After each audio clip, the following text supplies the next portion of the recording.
identity are. And, if I'm watching something on television or reading something, I'm always thinking, oh, how could I do that with the kids? Yeah. And I like that about it. I don't think my wife does. But yeah, I mean, this was an issue, being in a relationship with a non-teacher who really just kind of didn't understand. Yeah.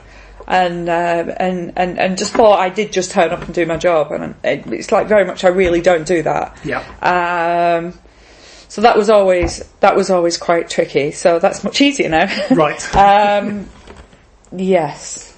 And then, do you think your identity? Well, I'm guessing it has changed since your GCP. So over the course of 17 years. Yeah. So, to what extent do you think it's changed? And can you identify the aspects? Do you think where it might have changed? Okay. So think back to those lessons 17 years ago. I'm much more confident about being able to improvise and respond to students' needs. Early on in my teaching practice, it was very formulaic. Yeah. It was a best fit model. Some flexibility, but whereas now I can improvise, and whether that's improvising with the subject or going off on a tangent or differentiating or explaining or putting a wider picture or delving down to university level, I just have so much more confidence after working on the subjects for 17 years. Yeah. So that's the big thing I think that's changed. In terms of myself, I'm definitely more confident being myself in the classroom than I would have been previously. Previously I did have I'm a teacher and I'm Catherine, and now I'm Catherine a teacher. Yeah. And for me, being LGBT, that was something I always kept away. I never hid, but never directly referred to. And now that's just part of my identity. Right. And I'm working quite a lot in school with that now. So, and that's only been hugely positive for the students and for me to have that confidence as well, to be, a fully rounded person. So over the course of time, you're much more open about your absolutely. identity. And in an appropriate way. Sure, yeah. I'm still a professional, but, whereas previously I would not talk about my partner, but now I will talk about, I will talk about my partner and I'll use female pronouns, and that's not an issue. And do you think that confidence to speak about those kind of things is because of societal changes or because of changes in your confidence in the school environment? I think there's three things. I think there's one is society. I think the other one is the community here in school. Yeah. And I think the other one is my own personal security. Right. To do with like my relationships outside of school. Sure. Yeah, that's fine. And then just shifting slightly, how do you think that the role of the teacher or the teacher is perceived by outsiders, by the non-teaching public? How do they perceive us when they look at us or read about us in the papers? I think it depends what that audience is, who you address. The general perception is. I don't know. It depends what their knowledge is of teachers. So do you think it might be generational? Or? It could be. My mum once said to me, she said, and so my mum's now in her late 70s, and she said to me, I used to think teachers just had great big long holidays. And she said, and now I know you need them to be sane. Yes. And so that sums up my mother's generation. My friends and colleagues, my friends who are non-teachers and colleagues who are, I don't know, kind of not directly teachers. I think two things. I think they feel that we're being ground down and it's really hard and it's a really big balancing act and the impact that it has on the family, or they're just ignorant and they still think we have long holidays. Right. And Ofsted come in every now and again.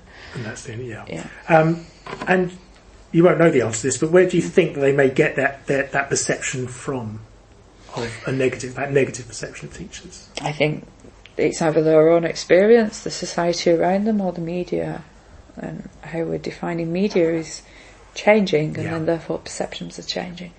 Because one thing, a lot of people have said, and I probably agree with that, people who have contact with the teachers, maybe as they become parents, they begin to see what it's like for teachers, and how it's very different. Certainly from when I was at school, I think it was a kind of 8:30 to 3:30. Yeah. Go home, use up the holidays. But I think it's so different now. Yeah, and my good friend's mother was a teacher, now retired, and she told there was 3 of us who were friends.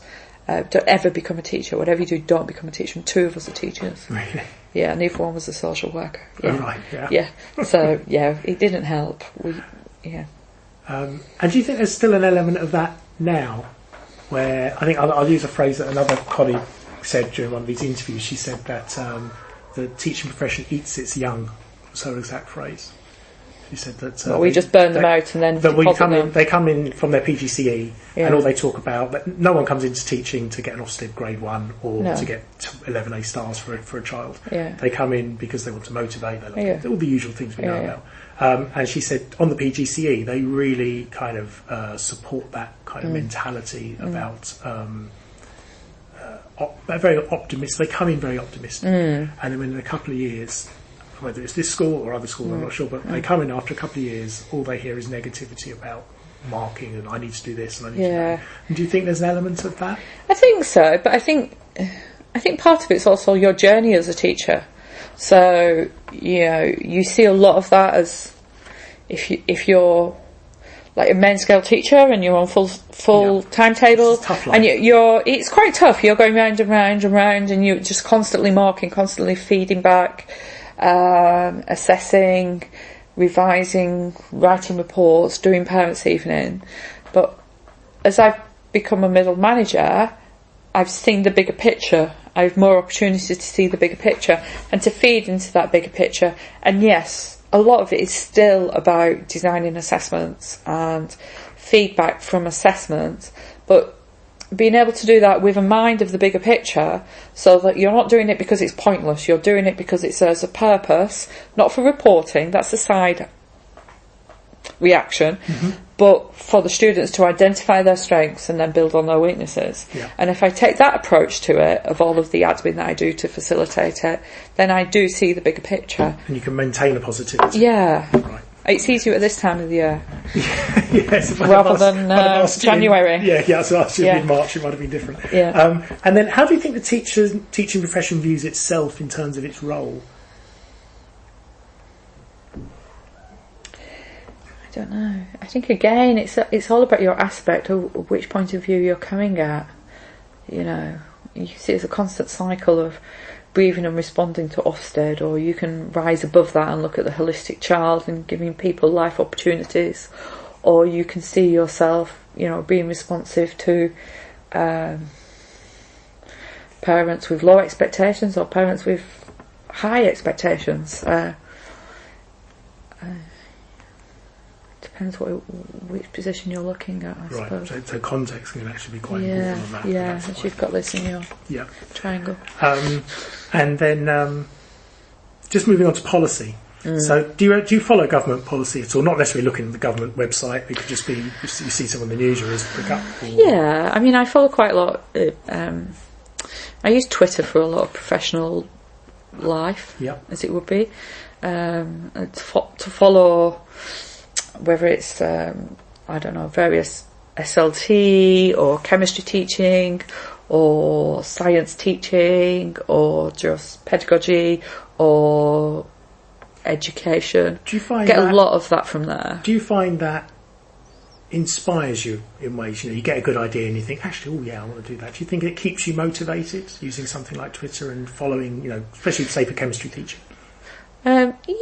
Sometimes it's like it reminds me of when you said earlier of the young teacher that's got loads of ideas, and you're like, and you often kind of weigh up impact. Like when you've got a bit more experience, you go, that's going to take me a while to do. What difference is it going to make? And you do like a time and cost analysis and think, is it worthwhile doing? Or sometimes you are just really curious and you'll give it a go just for the fun of it. Sure. I mean, recently I found